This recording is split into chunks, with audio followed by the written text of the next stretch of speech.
this is an iHeart podcast. Guaranteed human.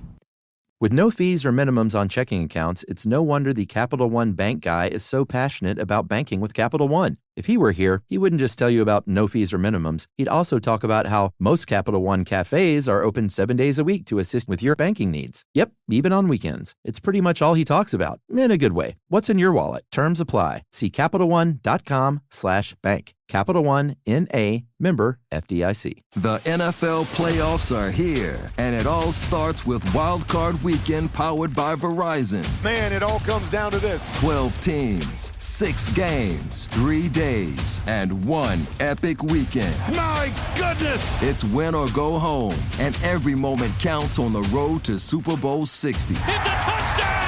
Wild Card Weekend powered by Verizon. January 10th through 12th. Visit watch.nfl.com for the full schedule. Brought to you by the reinvented 2012 Camry. It's ready. Are you? Welcome to Stuff You Should Know from HowStuffWorks.com.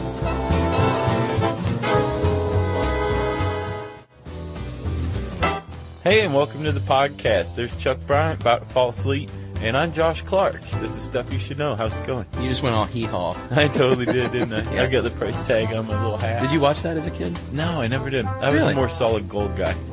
Yeah. Yeah. See that now. Big time. And Muppets actually, I think, came on before or after Right. Solid Gold. Carol Burnett show? Yeah. Yeah, my mom was a big Carol Burnett fan. Me too. I thought Tim Conway was the funniest human being I knew alive. you were going to bring up Tim Conway. Chuck always talks about Tim Conway. It's incessant. It's always about Tim Conway.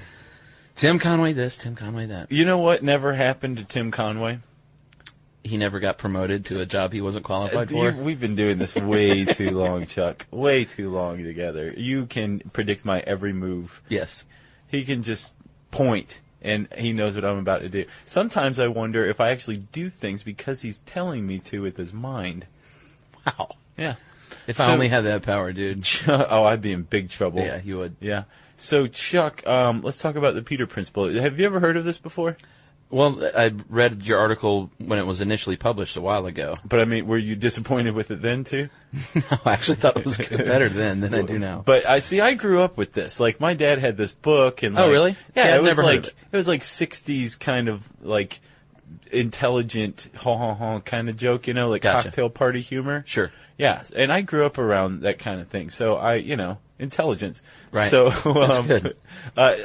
This was like the Peter Principle to me is something that like I've known forever. So it's odd to meet people who hadn't really heard of it before. Well, my parents were both educators, and maybe like I knew nothing about business and corporate life and that kind of thing. Well, my dad was an engineer.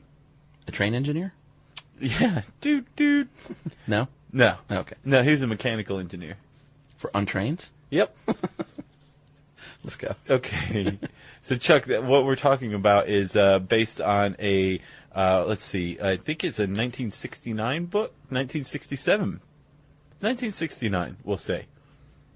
Somewhere in there. And it's called The Peter Principle, Why Things Always Go Wrong. And it definitely was based on an article written by a guy named Dr. Lawrence J. Peter, who was an educator. Right, and apparently it was in Esquire magazine initially in January of 1967. Yes, there was a huge response to it, right?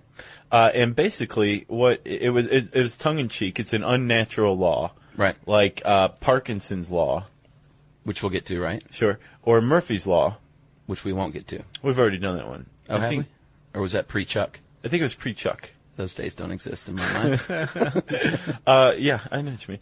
So anyway, Chuck, it's a kind of tongue in cheek, but it actually does reveal kind of this wry observation that all of us have seen at one time or another. That eventually, if you promote somebody based on good work, you're going to promote them to a point where they're so far out of their field, Right. they've become incompetent. Yeah, in their current job. That's pretty funny. There's one sterling example that comes to mind. I don't know, back in the heady days of 2005, maybe late August, early September 2005, a little thing called Hurricane Katrina struck New Orleans with a vengeance. Yes. And there's this, I think it's a federal agency, and it's charged with handling natural disasters or disasters of any kind that occur in the U.S. That would be the Federal Emergency Management Agency, FEMA. AKA FEMA, right.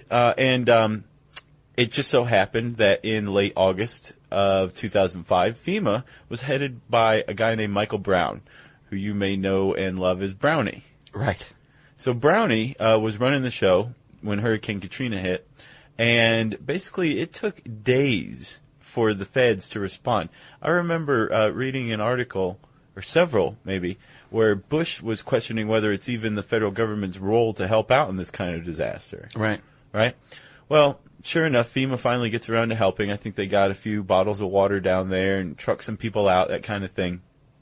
And amid this complete cluster of a rescue humanitarian mission. Yeah, mismanagement. Totally. In every form of the word. Yeah, the good people of FEMA, we want to say, were probably working very hard, but it was a top-down type of deal. And just ease off. I'm gonna bail Brownie out here in a second. Okay. But amid this bungled crisis rescue mission, Bush goes down to New Orleans and says, "Brownie, you're doing a heck of a job." Right. Which he wasn't. No, and he even knew he wasn't. No, yeah. So this is not judgment on our part. Right. I think even while the rescue operation or the crisis alleviation operation was going on, Brownie famously said, "Can I quit now?" Yeah, I love that quote. So why was... Made me feel bad for the guy. Yeah, no, I agree. He's in way over his head. I feel bad for him too, and he was in way over his head. Why? Because of the Peter Principle, because he was promoted to a position that he was not qualified to manage. Correct. Period. He was formerly, his job right before the head of FEMA, he was in charge of the Commission on Judges for the Arabian Horse Association. Right. He's good at it, too. Yeah, he excelled Apparently. in that position, right? That was part of the reason why I think, maybe a little bit of helping your buddy out Sure. Had to do with it. So Which everybody does. I mean, I got this job because of a friend. So that Did you really? I got this job by my own blood, sweat, and tears, pal. Blood, Sweat, and Tears, Josh. Great band. Agreed. So is Earth, Wind, and Fire. Right. But Earth, Wind, and Fire won't get you a job. Blood, Sweat, and Tears will. Agreed. So we'll cool in the gang. Okay. So, Chuck, you're right. There is a certain level of nepotism, or I'm not sure what it's called when you get friends' jobs.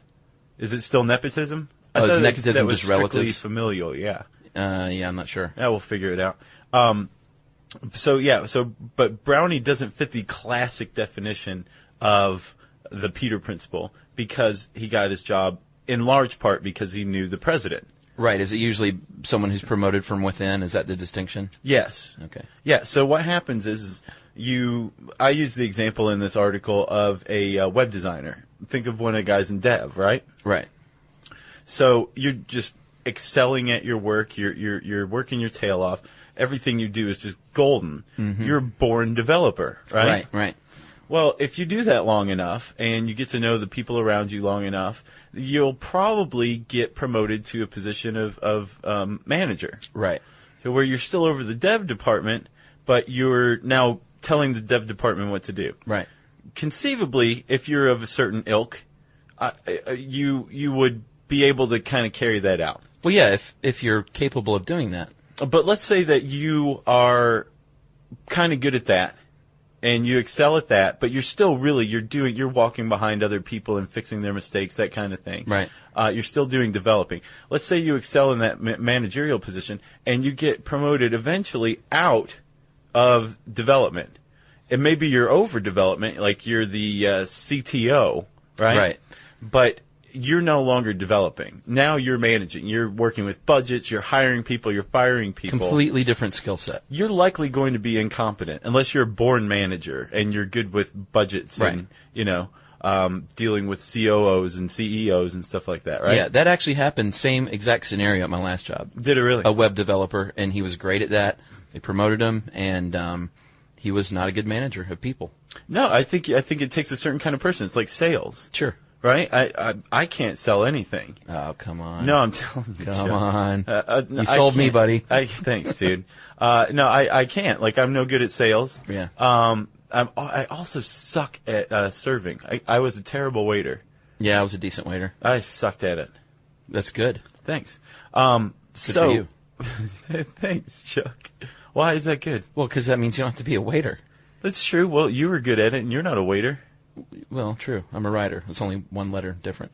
Agreed. So let's say you do get promoted to CTO, and you're doing hiring and firing now. Here's where the Peter Principle, which has just occurred because you've been promoted to your level of incompetence. Here's where it becomes a vicious cycle, right? Right.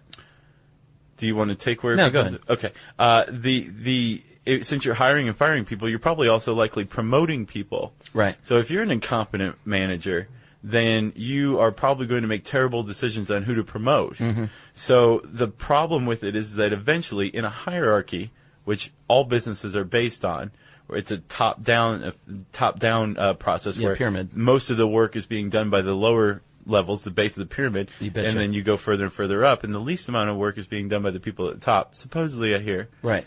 So eventually the top of the hierarchy becomes populated exclusively by incompetent people. Right. In a worst-case Peter Principle scenario. Right. But if this is what I found most interesting is that unless you're what he called super incompetent, quote unquote, then you won't get fired.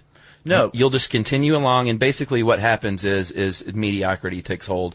Doesn't mean you're awful and that you're going to make decisions that will destroy the company, but you're mediocre, and since there isn't a process of demotion in this country, or maybe there isn't in any country, in the corporate structure at least, you can't be demoted without it looking like You failed. You failed, exactly. Yeah. Like they can't just say, you know what, this isn't quite right. You're better at your other job, so why don't we just put you back there, and you'll even make more money doing so. Well, that's a real solution to the Peter Principle. Is number one, installing a mechanism Right. where if you're not working out, you get to go back to what you're doing, Right. but without the stigma of failure. Mm-hmm. The other, this is the one I subscribe to, is offering increased compensation without promotion. I subscribe to that as well. Well, think about it. I mean, like most people accept promotions and be based on the increase in salary, right? Right. It's not sometimes like there's I really want to manage somebody. Well, it's usually like occasionally. I really want to go make more money. Yes, Yeah. but those are probably people who are born managers, right? Yeah, but I would say the prestige and the title and the money is even above that.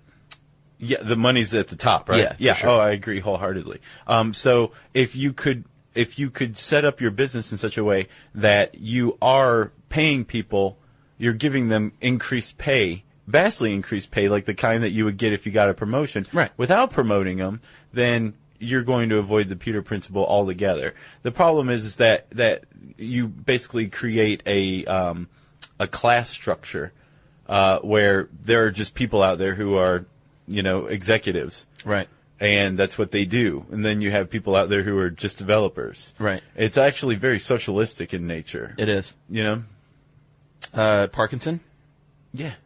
So there's another dude, an English historian. His name is C. Northcote Parkinson. Nice. Great name. Nice touch. Thank you. And he wrote in The Economist magazine in 1955 his first law, which was work expands so as to fill time available for its completion. I think most people have heard this. Yeah. And I think I might agree with the guy. Oh, yeah. If you give somebody a week to do a project, they'll take a week. If you give them 2 days, they'll get it done in 2 days. Sure. Same project, too. Yeah, exactly. Yeah. So, It's kind of like Murphy's Law. Yeah, it's an unnatural law. Exactly. So, yeah, what why Chuck just mentioned that is because there's actually a contrary theory to the Peter Principle. Oh, is this Lazare? Yeah. Okay. That's he wrote an article, not a book, called The Peter Principle, A Theory of Decline. Mm-hmm. And he put the onus for responsibility onto the employee rather than an incompetent manager who incompetently promotes somebody who shouldn't be, right? Right. He said that what happens is you have your average employee who's looking for that promotion, probably because they want more money, right? Probably. So they're working like 80-hour weeks and just putting in all this time, neglecting family, all that. And once that's noticed after a certain amount of time, usually they will get a promotion. Right. Thing is, that's not sustainable behavior, right? Well, that's when the trouble hits. You rest on your laurels once you finally hit that promotion. Yeah, and once you've gotten the salary, because again, businesses don't have any kind of fail-safe put in to knock you back down when you do that. Right. You either get fired or you just keep doing the same job. And most likely you're not going to get fired. You're just going to do a mediocre job. Right. But Lazier said that it was the employees basically creating a deception that made people who shouldn't be promoted promoted because they're Right. being promoted based on their work ethic that was actually an artificial work ethic. Right. That's kind of cool, too. I It like all is. this stuff. I thought you hated this article. Oh, I was just pulling your leg. Oh, you shouldn't toy with me. It's much more interesting when we talk about it than when I read it, to be honest. I agree. I agree, Chuck. We've taken some kind of fluffy articles and done some cool things with them. We should, in my you know what we opinion. should do? We should start a podcast. What a good Since idea. we like talking about I stuff. don't even know what a podcast is, dude. Support for this show comes from Public, the investing platform for those who take it seriously. On Public, you can build a multi-asset portfolio of stocks, bonds, options, crypto, and now generated assets, which allow you to turn any idea into an investable index with AI. It all starts with your prompt, from renewable energy companies with high free cash flow to semiconductor suppliers growing revenue over 20% year over year. You can literally type any prompt and put the AI to work. It screens thousands of stocks, buys one-of-a-kind index, and lets you backtest it against the S&P 500. Then you can invest in a few clicks. Generated assets are like ETFs with infinite possibilities, completely customizable and based on your thesis, not someone else's. Go to public.com/SYSK and earn an uncapped 1% bonus when you transfer your portfolio. That's public.com/SYSK. Paid for by Public Investing. Brokerage services by Open to the Public Investing, Inc., member FINRA and SIPC. Advisory services by Public Advisors, LLC, SEC registered advisor. Generated Assets is an interactive analysis tool. Output is for informational purposes only and is not an investment recommendation or advice. Complete disclosures available at public.com/disclosures. The NFL playoffs are here, and it all starts with Wild Card Weekend powered by Verizon. Man, it all comes down to this. 12 teams, 6 games, 3 days, and one epic weekend. My goodness! It's win or go home, and every moment counts on the road to Super Bowl 60. It's a touchdown! Wild Card Weekend powered by Verizon. January 10th through 12th. Visit watch.nfl.com for the full schedule. Yeah, you know, the Peter Principle also doesn't just apply to employees. Right. It applies to innovation as well. Is that You where got you're that headed? right, buddy. Yeah, it's the same exact principle, and this was an essay called "The Peter Principle of Innovation" by Nitin. I've never heard that word. Nitin Borwankar. Yeah. What a great name. Yeah. And he basically said the same thing applies to innovation. Young He or company, she. he or she, proposed that a young company has room to innovate, producing new ideas, advancing old ideas, Yep. and the same thing happens. At some point, the innovation turns stagnant. Yeah, and the reason why it turns stagnant is because eventually you hit a home run. There's a and you ceiling, say, yeah. okay, well, this one thing we just did just made us $1 billion. Let's keep doing it over and over again. Right. And everything else kind of falls to the wayside. Right. So, yeah, innovation becomes stagnant. What happens is the people who are still innovators go off, found their own company, and do the same thing. And it just keeps happening exponentially. Right. This cycle of innovation and stagnation. Like, I think Google would probably be a good example. It's like they've completely mastered search on the internet at this point. Sure. Seemingly. And they've innovated their company structure and their company model to a point where people have left Google and started their own companies. Sure, I don't know that it's a lack of innovation though. They do a lot of. I don't think they've hit stagnation yet. You don't think so? No, man, they're throwing so much money at new ideas Well, all that's the true. time, That's and true. they've got like the Google Reader where they're trying to scan every book in existence and put Right. it on the web for free. That's true. There's the Google Take Over the Planet project, Right. wherein they're all going to put microchips in our brain while we're sleeping, so Right, they can and they're control building us. they're building like a you Death control Star, me. Yeah, the Death evidently. Star. Yeah. So yeah, I think they're still innovating. No, they are in different directions. I think I was probably just thinking of the base Google base model. Yeah, I understand. But yeah, you're totally right on the money, So, Josh. Chuck, we were talking about ways to fight the Peter Principle, and there's actually one more way, and that's actually the up to the employee. What, to just have the go get 'em to do good work? No. Oh, No, it's to have the smarts and wherewithal yeah, sure. to actually say, you know what, this guy's about to promote me into my level of incompetence, and I'm not going to do it. think again, buddy. So you can just turn down a promotion. Yeah, but It's so unheard of in the States. it goes back to the money thing, though. If it was the kind of thing where they would give someone raises without the promotion, I think people might be more inclined to do that. Well, yeah, it has to go hand in hand with the companion piece, which is living without as much money. as you could have. Dude, I'd be all over that. More money, less responsibility. I think that the Peter Principle actually did speak to my dad because he loved drafting. He loved drawing HVAC specs, right? Really? That was his thing. Uh-huh. And actually, toward the end of his career, he got tired of HVAC, so he went over and learned refrigeration, which is apparently totally different. I would have thought that it'd fall into the same category, but I guess not. But he after like 30, 40 years, he got bored with HVAC, but he didn't try to move up. Right. He just went to refrigeration. And he actually, I don't know if he ever turned down a promotion or not, but he made it very well known that he was quite happy doing what he was doing. He did well for himself. Right. And he never became an executive. He just didn't want to. Sure. That's cool. So, I mean, it can be done. And I'm wondering just how much of an effect or impact the Peter Principle reading the book had on him. But yeah, this is called Peter's Parry, which is basically turning down a promotion. If you don't have the guts to turn down a promotion, or if your spouse would murder you if he or she found out that you turned down a promotion, you can actually self-sabotage. Yeah, sure. Do you want to hear a couple examples that Peter gives? Yeah, I'd love to. One is basically wearing too much perfume or cologne. Really? Nobody wants to be around you like that, but it's not so. It's not such an obvious social disgrace. Yeah, I got another one. That they're going to say anything. I know what you're going to say. Fun. Go ahead, Chuck. Parking in the company president's reserved parking space. Yeah, again, purpose. you're just showing like I don't really care. I'm not going to look out for you unnecessarily. Yeah. My favorite one is to kind of subtly give the impression that you lead a morally questionable personal life. Kind of like we do. Yeah, which we do every week. Right. Twice a week, actually. I might have a bit of self-sabotage in me, to be You honest. think? Me too. So, Chuck, neither one of us want to manage anyone. I was avoiding that because, the parry, I fell on one side. I go to the self-sabotage side. I don't want to manage anybody either, Chuck. No, I have a hard time managing myself and you. Yeah. So there you go. Peter Principle.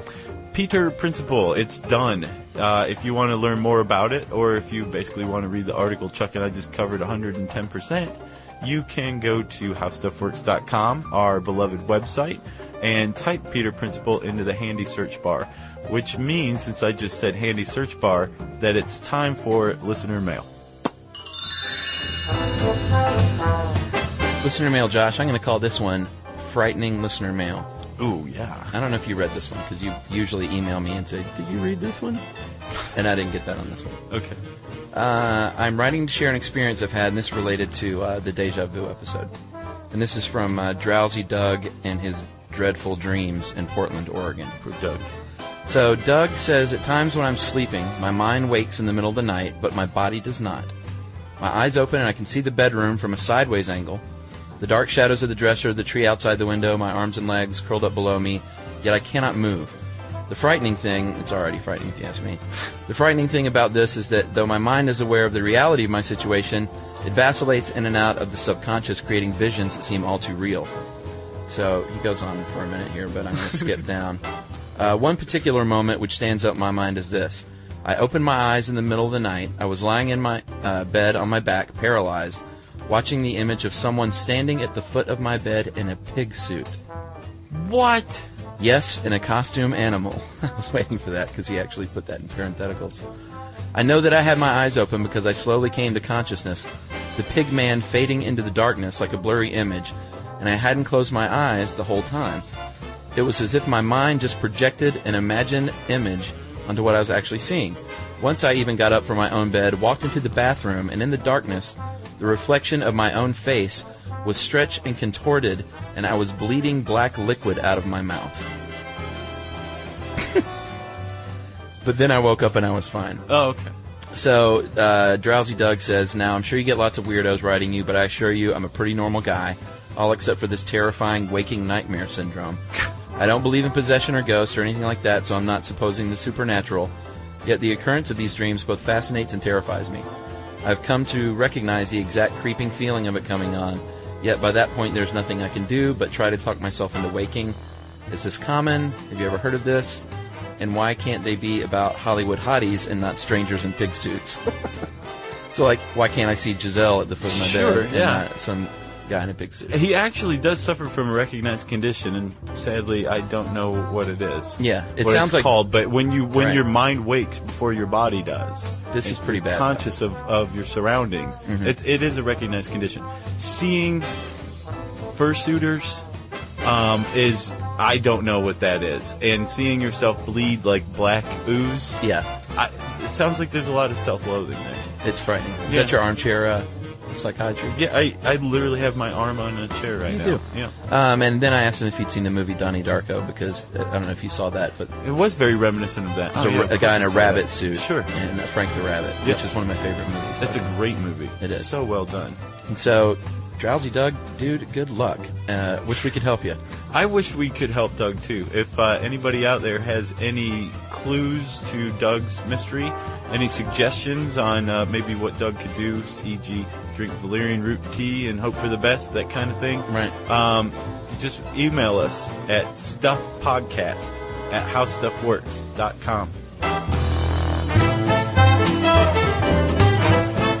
For more on this and thousands of other topics, visit howstuffworks.com. Want more How Stuff Works? Check out our blogs on the howstuffworks.com homepage. Brought to you by the reinvented 2012 Camry. It's ready. Are you? At CVS, it matters that we're not just in your community, but that we're part of it. It matters that we're here for you when you need us, day or night. And we want everyone to feel welcomed and rewarded. It matters that CVS is here to fill your prescriptions and here to fill your craving for a tasty and, healthy snack. At CVS, we're proud to serve your community because we believe where you get your medicine matters. So visit us at cvs.com or just come by our store. We can't wait to meet you. Store hours vary by location.